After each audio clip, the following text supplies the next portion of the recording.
Is the thought of buying a house, especially if you've never bought one before, causing you to want to maybe turn to these bottles back here and just drink as much of that as you possibly can? Don't look at them. Look at me. I'm gonna tell you everything you need to know when it comes to buying your very first house. In fact, I just Googled this right now because honestly, I was kind of running out of ideas on what to tell you guys because there's a ton of other videos. You haven't watched them. But anyway, what I Googled was the top questions that first-time homebuyers have. And this one's kind of interesting. There are a few on here that I've seen before, but the majority of my clients, especially first-time homebuyers, when they call me or after they've done the loan application and then we get into the consultation part of it, when I ask, what sort of questions do you have? Most of them answer, I don't know what questions I have. I just know that I took a loan application and I want to buy a house. What's next? Let me share with you these top 10 questions that you should be asking your loan officer. And I'm gonna go ahead and answer some of them for you while I'm at it. How much mortgage can you afford? Man, isn't that the whole point of the loan application? It is a very good question. You do need to know how much you can afford. In fact, it kind of blows my mind how many people still reach out to real estate agents first. Hey, I want to buy a house. They haven't gotten pre-qualified. They don't know how much they can afford. If you know you want to buy a house, you at least need to know what's in your budget.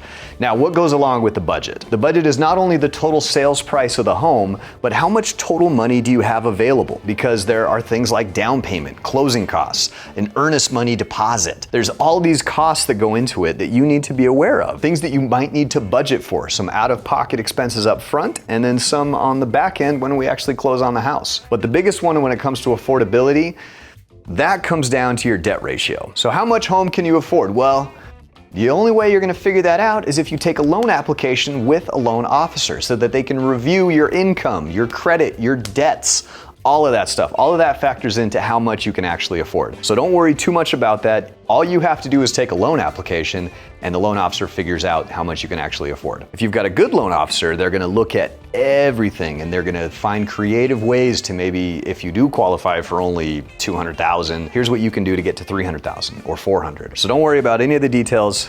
First step is taking that loan application. It's gonna tell you so much about your overall picture and how much you can actually afford. What do I need to do to qualify for a loan? Once again, this is honestly something that I do. You just need to take the loan application, let me worry about the qualifications.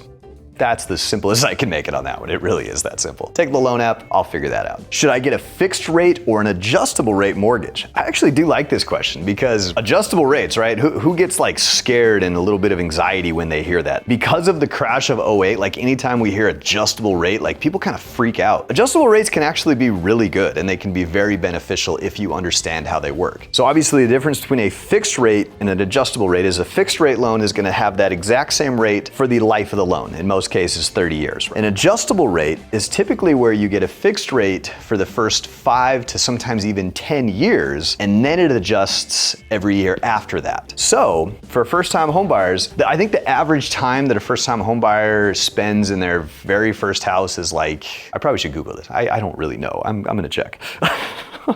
How long does an average of 5.87 years. Okay, so the average person stays in their home for about 5 to 6 years. So an adjustable rate may not be a bad idea. Maybe you're somebody that moves around a lot in, for example, the military, or you've got one of those jobs that kind of moves you from state to state. If you know you're only gonna be there for a couple of years, you might get a better interest rate on an adjustable rate loan, but guess what? It's still gonna be fixed for the entire time you live there. So by the time you sell it, you don't even have to worry about the adjustment period. Long story short, it depends on your situation, right? Everybody's situation is a little bit different. So if you want to know if a fixed rate or an adjustable rate is the right thing for you, again, you just gotta talk to your loan officers. Stop looking at the booze. Look at me. Let's go. What is PMI? Ooh, I like this one. PMI stands for Private Mortgage Insurance. Pretty sure I have other videos on this, but I'll just answer it real quick. Mortgage insurance is something that is going to be added to your monthly payment if you are putting less than 20% down or you're getting an FHA loan.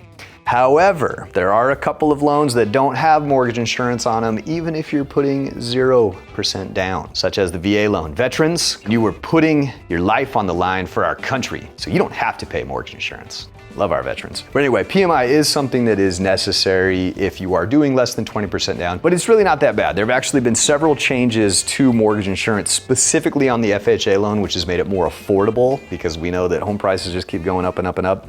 So don't worry, there's been a lot of help, but that is essentially what mortgage insurance is. It's an extra payment on there for when you're doing less than 20% down. And honestly, the shitty part is it's like extra insurance for the bank in case you foreclose on that house so they get a little more money. So stupid, but that's what it is. Should I get a 15-year or a 30-year loan? Well, again, this one just depends. If you're younger, you're looking for the lowest possible monthly payment. Typically 30 years is the way to go, but maybe you're trying to pay your home off faster and you can afford that extra payment, 15-year might make more sense. The biggest difference is, so like on a 30-year compared to a 15-year, a lot of people think, okay, well, the 15-year is gonna have double the monthly payment that the 30-year would have, right? That just makes sense. But no, because of a fun little thing called amortization. It's definitely not double. In most cases, it's usually a few $100s more depending on the sales price. Because the 15-year loan typically comes with a lower interest rate than the 30-year. So again, ultimately this will depend on your situation. Just talk to your loan officer, talk to me, I'll let you know which one. And honestly, I can present both options to you and you can choose which one you like more. How much money should I put down? Well, that's kind of an easy one if you think about it. How much money do you have? How much money do you have saved up? There are several options for first-time homebuyers. No, you don't need 20% down. In fact, there's options as low as 3% down or 0% down. Ultimately, it's gonna come down to one, your qualifications for the loan itself on what the minimum down payment requirements are, or how much money you just have saved up. And if that answer is 0, if you're like, I have no money saved for a down payment, don't worry. There's 0 down programs, there's down payment assistance. Don't let that stop you. A lot of people don't even try because they don't think they have enough money saved up. Don't let that stop you. It's no big deal. Ooh, I like this one because I talk about it all the time. I don't like it, but I mean, I'm aware of what it is. What are mortgage points? Well, right now we are in, what is this, July 2023. Pretty much everyone's paying points right now, guys. A point is a percentage of the loan amount that you're paying as a fee. If your loan amount is $200,000, 1 point would be $2,000. That point in most cases is for the interest rate that you're getting. The interest rate that you get depends on type of credit you have, type of loan we're doing, down payment, type of property. There's a lot that goes into the rate. That's why I hate it when people ask me, what are rates? It's because there's like a million options. It's like calling a car dealership, be like, hey, what are car prices today? It depends on the car, obviously, right? Just like with interest rates, it depends on the loan, depends on the situation.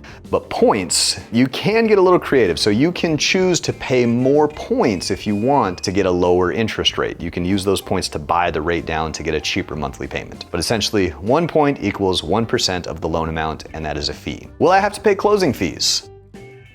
Maybe. Again, it depends. This is another one of these depends. I feel like all the questions that we have on loans are like, maybe, they all depend, but they really do. Every situation is different. So let me tell you a little bit more about the closing fees and why it's a maybe. There are always closing costs on loan. When you're purchasing a home, there are going to be closing costs. Closing costs are a combination of what the lender charges, what the title company is charging, or if you're in a state that has attorney fees, there's attorney fees there, and then title and escrow, and then something called prepaids, which is like putting money into your escrow account for your taxes and insurance and stuff like that. So yeah, there's a good chunk of cost. For example, I'm helping someone right now, they're buying around a $400,000 to $450,000 home. Total closing costs that we're looking at are like 9 to 10 grand between all those fees from those places that I just mentioned.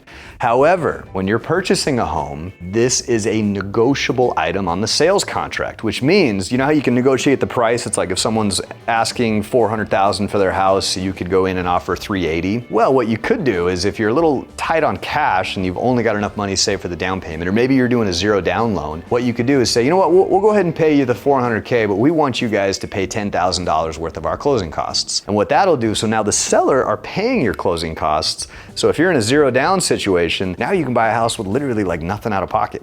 I've helped people do it before. In fact, I bought my very first house with 0 out of pocket because I went through a new build, and a lot of new construction places offer to pay your closing costs for you. So that's why it's a maybe. Depends on the situation.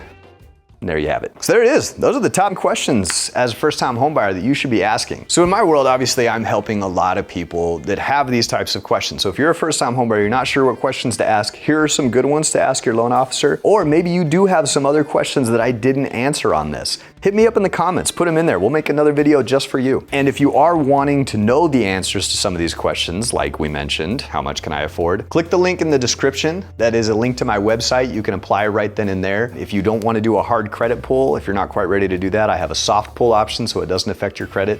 You've got nothing to lose. And if you're not quite ready for that step, you want a little bit more info, keep watching some of these videos. I'm sure you'll find the answer you're looking for. Or shoot me a message and I can get you a copy of my free first-time homebuyer guide that you can take a look at, which is extremely helpful as well.